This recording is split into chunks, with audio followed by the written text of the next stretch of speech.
Hey boys, welcome back to some Nrl Supercoach. It's going to be the team list reaction for round 8 of the season. And before we get into it, I do want to say, so I know I said in a couple of videos ago that I was going to start actually doing like a Q&A like as a separate video or on the end of another video. Unfortunately, the way I was going to do it was like people that commented questions on like the preview video for the round.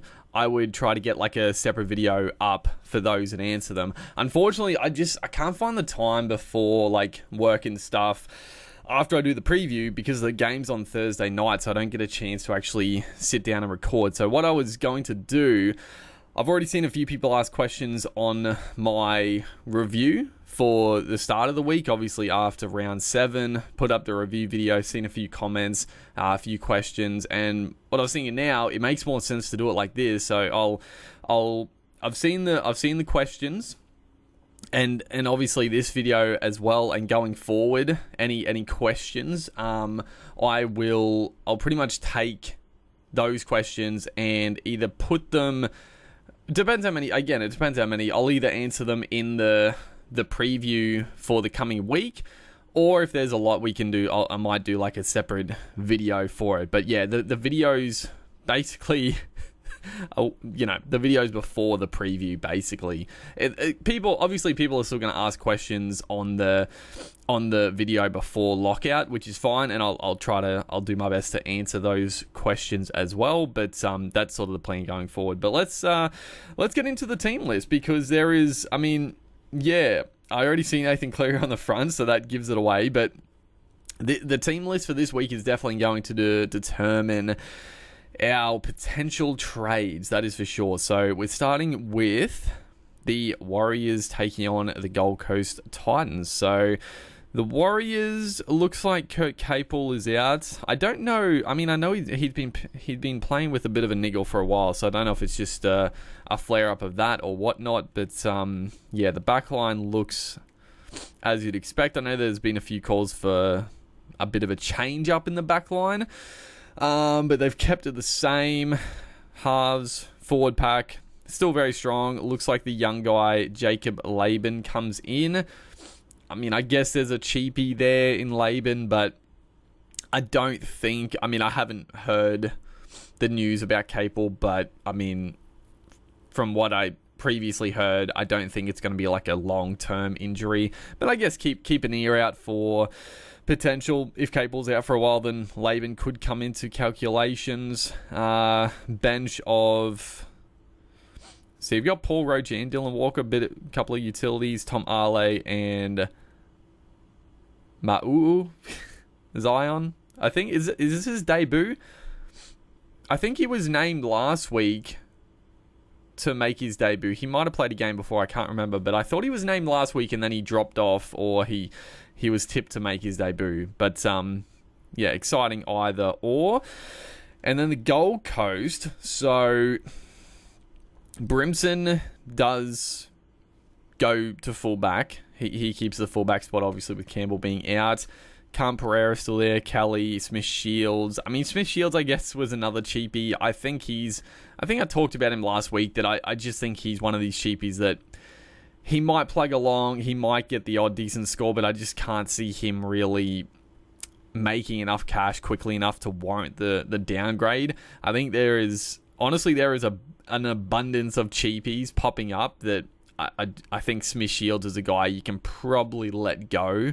You could eat your words there, or I could eat my words. Like, he could become like a decent cheapie that makes a good bit of cash. But I don't even... I know he scored well in his first game. I thought he got like a 60, but I don't remember what he scored previously. But I don't know. I guess one to watch if you're... Maybe if you have a few extra trades up your sleeve, you could look at him. But I think for people like me that have used a lot of trades, I think you just got to simmer on the cheapies a little bit, unless they're absolute slam dunks. Tanner Boyd is in the 5/8 Okay, so he's playing 5'8" with Kieran Foran at halfback. I don't think it changes too much. I guess they want Foran just on the left side. I don't know. It doesn't really change too much there. Forward packs, I mean, Jamin Jolliffe, like, I didn't jump on Jolliffe, but if you did, he's been killing it for the Titans. I mean, personally, I don't want to make another trade in the front row, but if you haven't wasted heaps of trades in the front row, I still think Jolliffe is a really good pickup. He's obviously had some attacking stats in the last few weeks, but he's obviously playing big minutes. He's scoring great in base, so with Tino out for the season, I think Jolliffe could be a guy you honestly could just run till the end of the season if you're looking for a bit of stability in the front row spot. Dave Fafita is starting, apparently. We still got Sam Verrills, Clark Liu, and Pahulu. I mean, looking at the bench, it'd be a little surprising if Fafita went back to the bench in this one. Like, I don't know. I mean, he was obviously coming off an injury, didn't get much of a preseason. So, I mean, people are carrying on about Fafita not starting the game. But, like, if he's not 100%, like, maybe, ease him into the season. Like, people have been pretty critical of Fafita, but his base stats have been insane. And, like, the Titans need him desperately to just get back to his best. I mean, unfortunately, it is the problem with a guy like Fafita being on big money at the Titans. Like, this is getting a bit more into NRL talk, but there's only so much an edge back rower can really do on the whole outcome of the game. Obviously, he could play sensational, wrap up his side defensively and be a threat offensively, but at the end of the day, it's one side of the field, so it's just...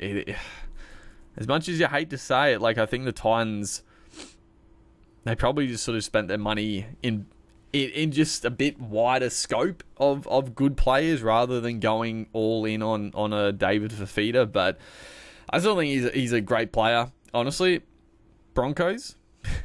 I mean, we got a couple of good back rows now as well, so it's fine. But not too much else doing there for the Titans. I mean, I guess, Brimson at fullback, I'm probably not looking at him. If you're going to get him, I mean, in the 5'8" spot, it'd be nice for a fullback, but I don't know. I'm still, like, he's also pretty susceptible to an injury, and I don't know. You could have a look at him, but for me at the moment, I'm not really that keen. Then we go into the other, so there's actually 3 Thursday night games on, obviously, with Anzac Day. So the Dragons, Roosters, the big clash here. The Dragons, so Tui Pilotu is still on the wing with Zach Lomax in the centre. So Jack Bird, he should be back because it was just a head knock. So it'll be, I don't know. I mean, I got to be honest. I don't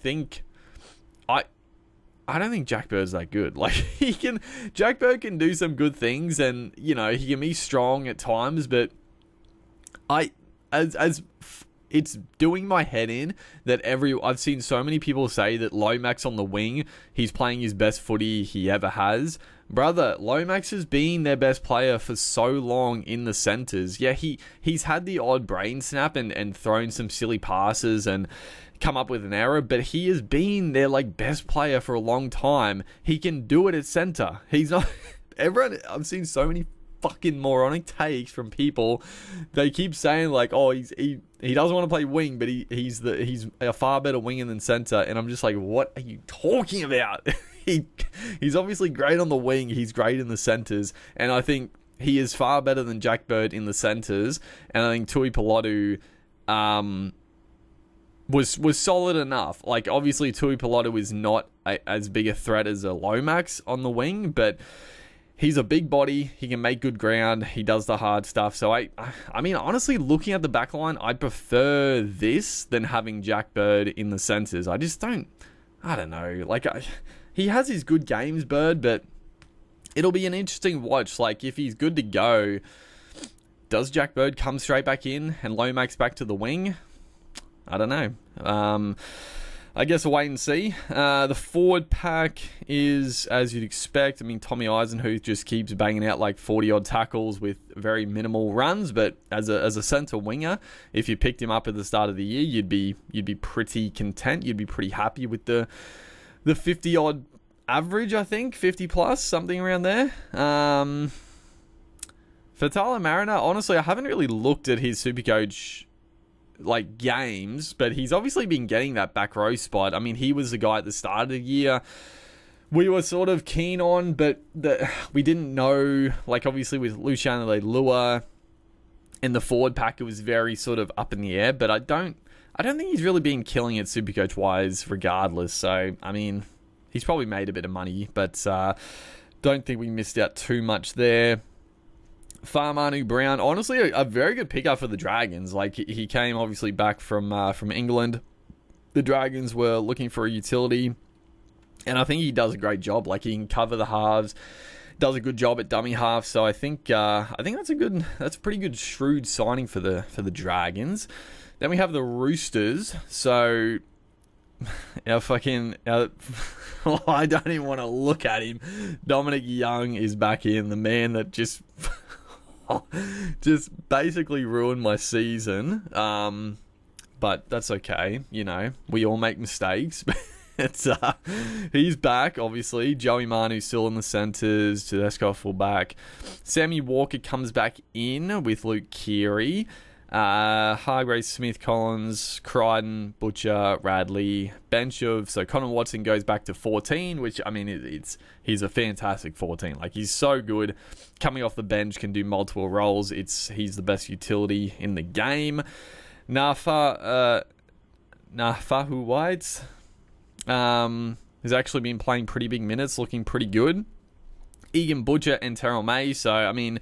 I don't know. The bench is still pretty good for Terrell May. Like, I think it's fine. Like, his minutes have just been a bit up and down, which I guess is annoying. But at the end of the day, if he's still, by the end of the season, averaging 55 plus, then that's fine. Like, when we get a few luxury trades... and you can bring in a guy like a Fanil Blake or back end of the season, Payne Haas. Sure, you want those 55s up to 65, but I still think it's fine. I'm not too concerned with Terrell May. Like, even with the low minutes, he still produces bulk points. Storm Rabbitohs. Is there really too much here to look at? Oh my God. I see... Jacob Gagai is back from the clouds. Oh, that is beautiful. Jacob Gagai is back in. But we'll go through the Storm first. So the back line is unchanged. Munster Hughes. Solomona is starting at the moment, but I wouldn't be shocked if he goes back to the bench once again. Sean Bloor, Eli Katoa, Trent Liero. Very, very... very, very handy back row pairing starting to form with Shawnee Bloor and Ali Katoa, both providing some great impact. And, you know, as much as Trent Liero, he cops some flack, but he did a job last year. You know, he wasn't anything too flashy. But, yeah, an upgrade of Sean Bloor over Liero, it's a good one. It's a good upgrade. And I actually think Trent Liero playing at lock has been pretty good. I think it suits his game just much more than a hard running back rower, because his hands let him down a bit, and you know it's a tough spot to play if you're a bit flimsy on that front. You get a lot of tough balls that, you know, at the line you got to be taking, and I think at lock he's doing some good stuff. Tyrone Wishart, Christian Welsh, Joe Chan still on the bench, and Alec McDonald. I mean, Joe Chan is an interesting one because I obviously don't have Joe Chan. He scored well last week. I'll have a look at him. I will have a look at him. He obviously would have made some money. He wouldn't have made a lot because he probably got like 30 odd points. I don't think the minutes were great though. So if you own him, I mean, fantastic, because he is going to make some money, and I thought he looked pretty good coming off the bench in the middle. I wasn't actually, for some reason, I didn't think he would play through the middle. I thought they would use him on the edge if needed. But I guess looking at the bench, and obviously Solomona wasn't going to play huge minutes, it did make sense that he was going to play through the middle, and he did a good job. So again, I think it's one for me that I just don't need to make. Like, he's not going to be playing 80 minutes on the edge and making a heap of cash. He'll make, I mean, depending how many minutes he plays, he'll make a decent amount of cash for people that owned, and he'll, a good downgrade option at some point. But I think for me, there's no real point to downgrade to Joe Chan as it is now. So I still, for me, I think it worked out well, but it's also worked out fairly well for people that jumped on. Obviously, it's just been a bit of a stuff around for a few weeks, I guess. And again, like, if there's any injury for Ali Katoa or Sean Bloor, then Chan comes straight back into a big minute edge role. Then we move to the Rabbits. So yeah, obviously the big one here, Ty Munro, unfortunately, just terrible luck with injuries, and especially the collarbone. I think it's like the third time now in like not a long time that he's done that same collarbone fractured. So terrible news for Munro. I was not expecting Jake Gagai. Obviously, I knew Munro was going to be out, but I thought that, I still don't understand why, but Jacob Gagai looked solid. Like, he honestly looked pretty solid in the first game of the season in Vegas. He scored a try. He got through some hard work. I didn't think he made too many, like, he didn't make any silly errors, or I thought his defense was pretty decent on the wing, like nothing outstanding to drop him. And then he was gone, which, okay, maybe Isaac Thompson had the running on him, but like, just the shithousery the Rabbitohs been dishing up. Tane Milne still has a spot, but he's been trash. Like, Thompson, I don't know if he's injured. Obviously not. He's on the extended. So yeah, we got Isaac Thompson, and I guess I don't know where Kennar is, if he's injured. But I mean, good for me. It's the only negative here is that it's a tough game to come back into. They're taking on the Melbourne Storm in Melbourne. So, I just need Gagai to play like pretty solid. Just hold his own. Don't do anything too crazy bad. And if he can just hold the spot for a few weeks, it will be great. Because obviously I didn't trade him out just because, I don't know, like, I could have, like, there were definitely chances too, but like, I just, always in the back of my mind, I was just like, come on, just surely he's a sneaky chance at a recall with the way the Rabbitohs were playing, and he's got it. So I don't know. He's obviously not going to make money this week anyway, so I guess people could bring him back in after a week if because he only played the one game, so this is his second game, and then he'll make money if he plays another one. But yeah, very good, very exciting for our boy Jacob Gagai.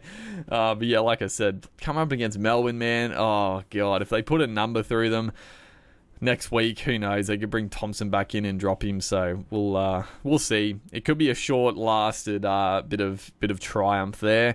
The rest of the back line, as you'd expect, Tane Milne, just keeps getting a gig. Cody Walker, Dean Hawkins, Shaq Mitchell, Cook. So yes, Cook comes back in. I mean, he got dropped for a game. I guess Cook's learned his lesson. Fuck, I don't know. Like, what was the point? Like, he got dropped, then they had the bye, and now Cook is going to play the same as he has been playing? I don't know. Bit of a strange one, but obviously he was going to come back in. Burgess, Cullen Matongi, Host, Murray. I actually thought Arrow was close. Oh, yeah, there you go. Jai Arrow is on the bench with Moale, Havili, and Mamazalis. So that's good. It'll be interesting to see what they do with Jai Arrow. No. I'm not going to bring him back. Like, part of me was like, oh, he'll lose a lot of cash, and if he comes off the bench and then he gets a starting spot, no, don't even fucking think about it. I'm not even going to look at Jai Arrow. Even if he comes back and starts at a real cheap price in the back row, no. He's a no-go. He's just a no-go. And then, yeah, Sean Keppie still dropped. Tallis Duncan still dropped. Well, dropped. I don't know. Like, I guess he sort of was, basically. Then we move on. Sea Eagles and the Eels. Okay, so the Eels, I do feel like this surely this is a bounce back game for the Eels, right? Like, they have to play better than they did against the Dolphins. It is against Manly at 4 Points Park, so it's not it's not an easy one. That is for sure. For the Sea Eagles, pretty locked in. I don't think there'll be any changes. Yeah, obviously Ben Trbojevic still out, but everything else as you would expect. I think Nathan Brown back in for Aaron Woods. I think that's the only change. And then the Eels. So Micah Sevo comes back in for, I think Sean Russell's been dropped, which honestly I think is fair because Sean Russell's defense against the Dolphins was fucking dreadful. Now, I don't think Sevo is any better defensively, but I mean, Russell just had an absolute shocker. So I think it's fair enough. Sevo comes back in. Penasini, Harper, Simonson, Ethan Sanders at 6. Blaise Solangi, you've forsaken us. Oh, I did see on Twitter that there was like reports that they were going to blood the young kid. I think it also got announced that Sanders had just signed to the Canberra Raiders for next season. So, yeah, it'll be a good little watch to see Sanders, I guess. I mean, he's a highly touted youngster. I haven't really seen much of him at all, but I mean, they needed to do something. I was hoping that they would go back to Blaze. Oh, I was really hoping they'd go back to Blaise Solangi. But, oh well. Dylan Brown at 7 still. Campbell Gillard, Joe Lussick, Polo, fucking again, Brad Arthur, for the love of God. You're not... This makes me, like, way madder than it should. Just the fact he keeps naming Junior Polo at starter and Joe Offengowie on the bench and then switches them on game day. Who are you fooling? Who are you fooling, Arthur? I don't understand. But then, yeah, Sean Lane, Ryan Madison. Okay, yeah, so that's right. Yeah, Cartwright is out with the week of suspension. I was looking for a second there, like, oh, Ryan Madison. He'd be at a cheap price because he's been dog shit this year. But yeah, he's not gonna keep the spot, unfortunately. Jermaine Hopgood, Brennan Hands. Oh, so Brennan Hands is on the 14. Okay. Honestly, that's fair because Joey Lussick showed last game that he can barely get through 80 minutes. I know, like, obviously last week it was really hot conditions in Darwin, but at the same time, the amount of fucking tries in that game, the game was stopped every, like, 5 minutes. So, like, the Eels, it was tough conditions, but they were also getting breaks, like, every 5-10 minutes with fucking standing under their uprights. But, yeah, I don't know. I've been less and less impressed with Joey Lussick every week, honestly. I know he's had a few attacking stats, but... And this is not Supercoach-wise, just NRL standard. I think he's looked awful. I think he's looked really bad. So I'm surprised he hasn't made a move with Brennan Hands sooner. But he's in the 14. He might get 5 minutes. He could get 20 minutes. Joey Lussick could play the 80 minutes still. We don't know with Brad Arthur. Makatoa comes in. So he hasn't... Yeah, I feel like we haven't seen Makatoa for a while. He was pretty good for them a couple of years ago. Joe Offengowie, Kalma Tuolangi. So yeah, no Blaze on the bench. Okay, so you know what? It probably would have been best case if Blaze was in the 6, but he's out of the team. Honestly, it's fine. Like, I wasn't going to play him this week, obviously. And he does have like a break even of about 40 odd. So actually, that's the other thing. The other thing I was... potentially, I saw that obviously Gutherson's been struggling and they were talking about potentially Gutherson moving away from fullback, which could open the door for a Blaise Solangi to play fullback at some point. But I don't know. I think this Eels team, you definitely have to keep an eye on late mail because I wouldn't be shocked to see a few changes to this side before kickoff. But we'll see. We'll see what happens. But honestly, Talangi not playing, it's fine. It's fine. I wasn't going to play him. He did make 4,000 for us last week, so we'll take it. West Tigers v the Broncos. So the Broncos hopefully have a few coming back. Or it looks like they got a couple out too. We'll go through the Tigers first. So Buller, Staines, Naden, Olam, young fella making his debut. I think this is a guy from Union who came over. Alamalo, I think. Solomon Alamalo. Yeah, came over from Union, obviously in for the injured Tupou. So I think it was a broken foot, which it never seems like a broken foot or something like that. Never seems that serious, but they always just take longer to heal. So a broken foot, he could be out for a while. And if this Alamale, I think he's a pretty big boy, so he could be another cheapie that has popped up. If he's got good base, then in a couple of weeks, another decent downgrade option potential. Lucky Galvin still there. Caesar.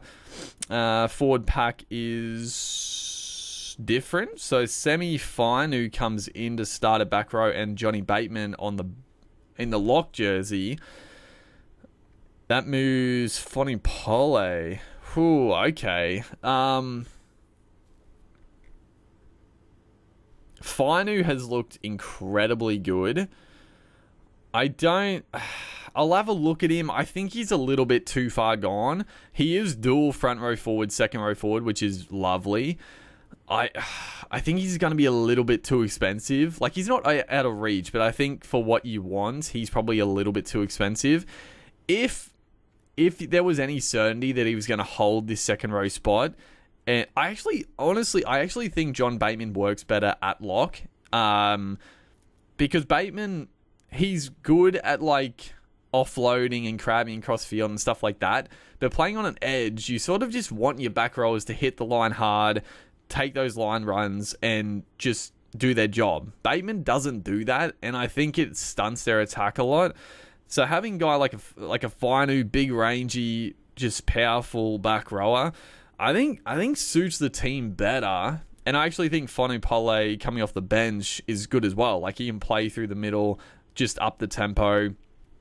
Yeah, I like the bench. It's a pretty nice X-Factor type bench with Ladu Finu there as well. So I don't know. I'll have a look at Finu. I will have a look at him, because if he got that spot long term, I do think he's a pretty good prospect as a genuine potential keeper in the back row. But we'll see. And also front, I'm pretty sure he's dual. I'm pretty sure. I'll have to double check as well. But then the Broncos, so I see. So Walsh, Oates, Staggs, Arthur's moves to center, Dean Mariner is back. So no Cobbo. Cobbo's out injured. Then you got Jockman. Reynolds is back, but Ezra Mam's out. Man, come on.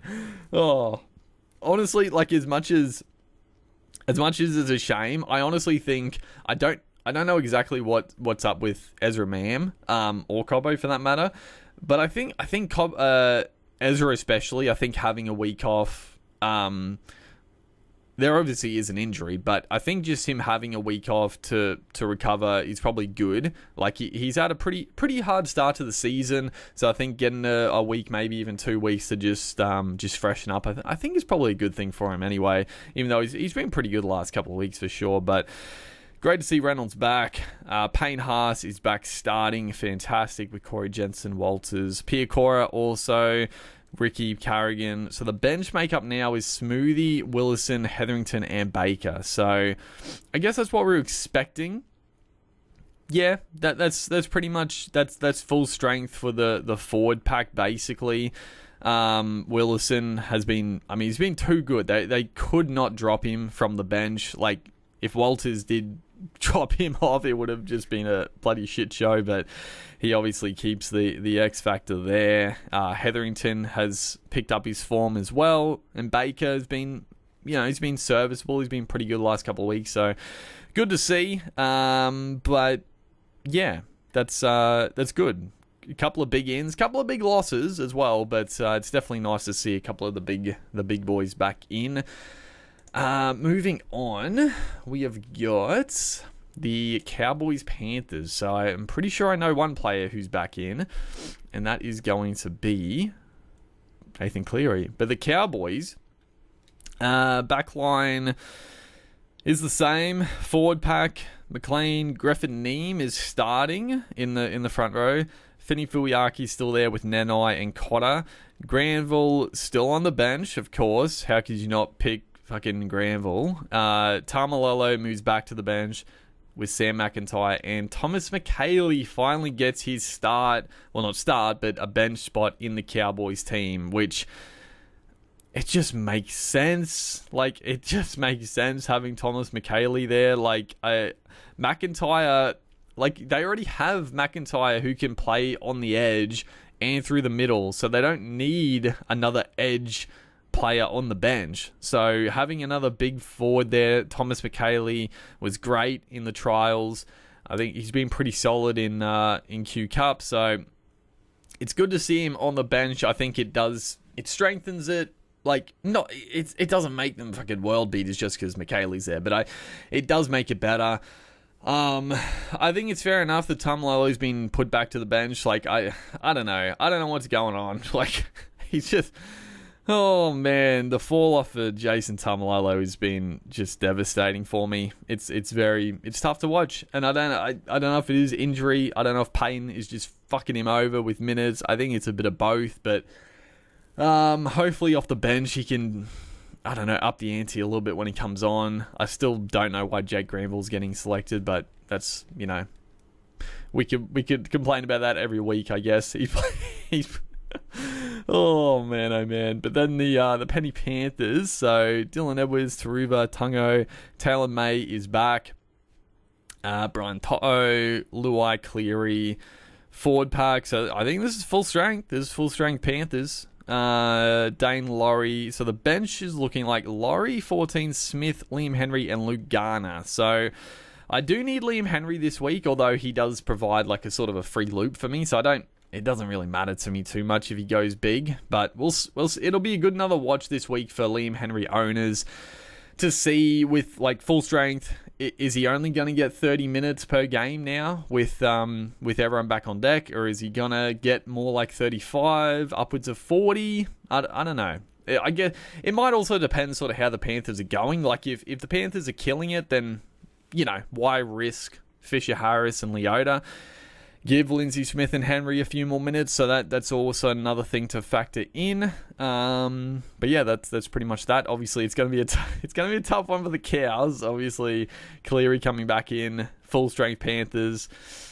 Yeah, interesting watch. And obviously, the Cowboys have come off just an absolute dreadful performance. So they're playing back at home in Townsville, so that's a positive for them. But oh, I don't know. It could be a tough one for them at on Saturday. Then we have the Dolphins v Knights. So big changes in this one. Trey Fuller for the Dolphins. Oh, he looks good. Oh my god, how good does he look, dude? Just so electric, man. I've been watching this guy play for so many years now, and he's just he's too good to be playing Queensland Cup, but I guess fullbacks it is there's such a competitive field that, like, it's hard to get a gig, but you know, he's going to make the most of his opportunity with Fido being out for quite a while. I guess there is the potential sniff at like a Fuller in for a Kalen Ponga as a cheapy downgrade. It does sniff a bit like a Dream Buller of last year. The Dolphins actually have like a pretty good draw coming up, and then they also play round 13. So you would expect, like, even if Fido was back, he would be in the Origin team, so Fuller would get the spot in round 13. I don't think I would do it because I don't actually need the money, but I mean, he's a lively character.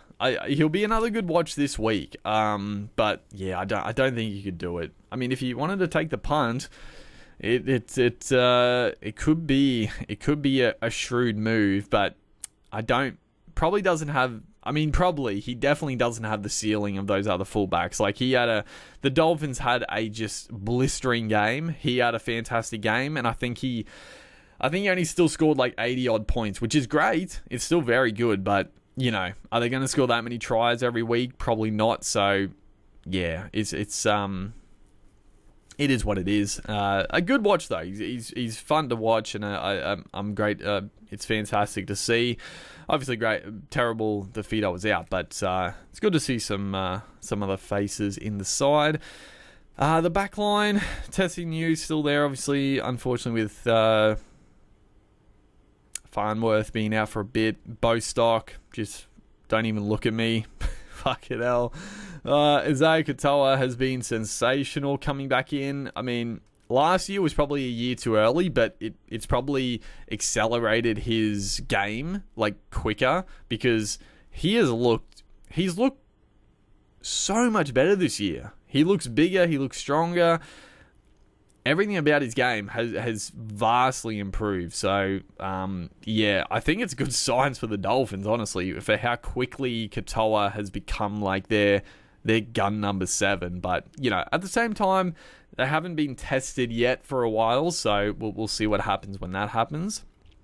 The forward pack, as you'd expect, I mean, Maxi Plath, also a bit of a potential trade in, but we'll talk more about him in the preview. I'll have a look. And then the bench of Josh Kerr. Kurt Donahue comes back onto the bench. Keeley and Ray Stone. Who drops off? I think it was Jared Wallace. Or was it Sean Sullivan on the bench? Or Sean O'Sullivan? But yeah, I thought Kurt Donahue, before he got suspended, was actually playing some pretty good footy. So good to see him back. The Knights, obviously the big one here. Kalen Ponga is out. David Armstrong is the fullback. So he is dual centre wing fullback. So, everyone's licking their lips at this one. I definitely wouldn't go early, because apparently, I don't know, I don't watch the lower grades of the Knights, obviously, but I can't remember the name, but there's another guy who was the first choice fullback in New South Wales Cup, but I think he got injured for a few weeks, which meant David Armstrong came into the fullback spot. So I definitely wouldn't go early on Armstrong. Like, you don't have to. I think there's enough cheapies around. We'll see. Give it a couple of weeks. It still might not be set in stone, but at the end of the day, when he's on the bubble, a dual center wing that you can pick up as a fullback, like, it doesn't get much better than that. So I think in a couple of weeks we're all going to be jumping on David Armstrong, unless something crazy happens. Dane Gagai is back, which is great to see. Greggy Margie's still there. Gamble. So yeah, Gamble is still in the 6 jersey, which is, I don't know. I think the Knights are in trouble. I think the Knights are gonna have a bit of a rough spot in it for the next couple of months, if I'm being honest. The forward pack, Saifidi, Thompson, Brayley. Hopefully Brayley just keeps doing like 50 tackles a game for me. That'd be nice. Dylan Lucas, Kai Pearce-Paul, Adam Elliott, and then still no Tyson Frizzell, obviously. Dylan Lucas, I mean, I wouldn't be jumping on at this point, but he's been good. If you got on him in your centre wing, he's been scoring tries. He's been looking very, very dangerous. So, I don't know. Like, I feel like they should keep Lucas and Pearce-Paul in the second row when Frizzell comes back and use Frizzell through the middle, but I don't think they're going to do that, because Frizzell obviously has played like his whole career in the back row, so he's got the spot. It's just, a matter of when he comes back at this point. Then we move on to the last game of the round, the Raiders versus the Sharkies. So the Sharkies back in form, I guess, attacking-wise at the moment. The Raiders are going to be missing... Oh, that's right. Fuck, I forgot about that. Braden Trindle. Oh, God. What? Just... We'll go through the Raiders first. So, Jamal Fogarty obviously out. Chevy Stewart's still at fullback. Okay, so Schiller's still there. Stewart's still there. Still no... Albert Hopewade is on the extended. Okay.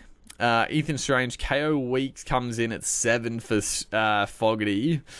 Oh, I just said the Knights could be in a bit of trouble. I think the Raiders, I think they're going to have to put all their eggs into the defensive basket for the next wee while, because I don't know. I'm not too... their team still looks good on paper, but just missing Fogarty's kicking game is like such a huge downgrade. And KO Weeks, he hasn't really shown a lot every chance he's got, but now he's got he's got the spot, and he's got a bit of an extended run. Like, surely he's got the confidence now to be like, I'm not going to be dropped in 1 week. So we'll see what KO Weeks is all about. We'll see if he can step up in the absence. The forward pack is still really strong. Simi Sasangi is starting it in the back row. I think he's a cheapie, but Elliot Whitehead, I thought he was tipped to be back this week, so I still wouldn't go Sasangi, because Elliot Whitehead could be back, I imagine, next week then. It'd probably drop Sasangi back to the bench, so I think he's a bit of a trap. And there's the bench there. So Albert Hopewade, interesting. Obviously Chevy Stewart had a bit of a rough night against the Bronx, which is fair enough. The Bronx still one of the best teams in the comp. Put him under pressure. Let's be real. I don't think Ricky Stewart's going to want Chevy to play, he's not going to want him thrown to the wolves week on week. So he might play this game, but I wouldn't be shocked to see... I think Schiller's safe. I'll be shocked if Schiller gets dropped and Hopewade comes back to the wing. There's two options. You got Savage, who I still think his best footy probably would be at fullback, but Ricky obviously doesn't think so. But you got Savage there. He could play fullback. Or you've got Sebastian Chris, who played... I didn't think he should be fullback last year, but he did a pretty good job for them. So you could put Sebastian Chris to fullback, James Schiller to the centres, which is where he wants to play, and Albert Hopewade to the wing, which I think is probably what they'll do. But yeah, I'm guessing he's going to give Chevy another week to see if he can gel. I don't know. I just think... Yeah, I think this is another game. Just watch late mail. I definitely wouldn't be trading in Chevy Stewart, because I just think... I don't think the job security is there. Not that he's not a talented player, but I think it's still too early for Chevy. And I think, especially now losing Fogarty, I think they need a bit of stability. So, yeah. I don't know, though. I don't know what Ricky Stewart really thinks. So, I don't know. Wait and see on that one. The Sharkies, obviously, the back line. Sione Katoa comes back in for Sam Stone Street. Kale Ero, obviously still with the centre spot. Daniel Atkinson comes in for Braden Trindle. A lot of people were wanting Cade Dykes, but obviously Atkinson was the first choice. Yeah, is what it is. Hines, forward pack, so Hazleton still stars, Oregon Kafusi, Nickera, Wilton, McInnes. Obviously the news that Finucane announced his retirement, effective immediately. I guess it's good if you went Cam McInnes. I don't know. I'm not too interested. Yeah, he bangs out so many points in base. It's nice, but I don't know. If he was front row, 100%, but I don't know. In the back row, I'm not too... I don't know. I'm not too interested, if I'm honest. The bench, Huele, Rudolph, Talakai, Williams. It's a strong bench. But yeah, Braden Trindle, dude, there's some dumb footballers out there, but Braden Trindle, fuck me, bro. What are you doing? Trindle has been, he's been slaving away in New South Wales Cup for years, right? And I always thought Trindle was, a good player. I always thought he would eventually get his spot. He's been biding his time. He's been working hard. He's got the odd chance now and again, and I thought he did a pretty good job. But this year, finally, Moylan's gone. Trindle gets his shot at the number 6, and, he's been playing well. I think he's been pretty solid for them. The Sharks have been winning. I mean, they're on top of they're on top of the ladder, right? The Sharkies. And this fucking idiot, oh my God, like, what are you doing? Oh, it's just so moronic from Trindle. But we'll see what ramifications come from that.